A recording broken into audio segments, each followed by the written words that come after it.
The story of Clan Lumsden begins in 1098 when King Edgar of Scots refounded Colkingham Priory and granted it several villages, including Lumsden. The first recorded possessors of the land were Gillem and Cren de Lumisden.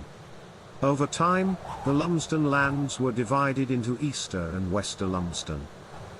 Gilbert de Lumisden, a prominent figure from the Lumsden lineage, married the Heiress of Blanerne in 1329, symbolizing the family's rise in status.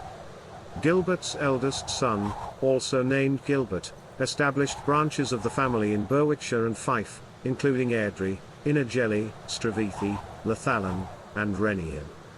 The Lumsden family branched out into various regions, leading to the emergence of cadet houses. Thomas, the younger son of Adam de Lumisden, held lands in Fife and Aberdeenshire.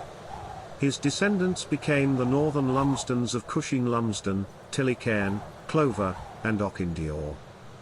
Meanwhile, the Burgess Lumsden branch of Pitcappel descended through a female line. Other cadet branches, such as the Alexander Lumsden of Cushing and Sir James Lumsden of Innergellie, registered their arms, symbolizing their connection to the broader Lumsden lineage. The Lumsden clan produced individuals who excelled in various fields. Sir James Lumsden, a veteran of the 30 Years' War, served under King Gustavus Adolphus of Sweden. He and his brother, William, also fought for the Royalists in the English Civil War. The Lumsdens of Cushine held parliamentary positions as barons of the north. Another notable figure, Andrew Lumsden, served as secretary to Prince Charles Edward Stuart during the Jacobite Rising of 1745. Despite his attainment and subsequent exile, he played influential roles within the Jacobite court until his return to Scotland. The Lumsden legacy extends beyond the realms of war and politics. Sir Harry Burnet Lumsden of Belhelvie founded the renowned Lumsden's Guides, a force that served on the northwest frontier of India.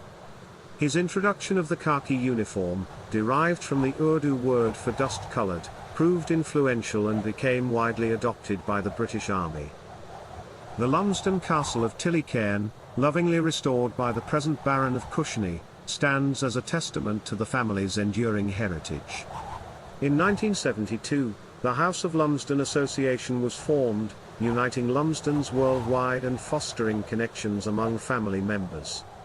In 1985, the claim of the present hereditary chief was officially recognized in the Court of the Lord Lion.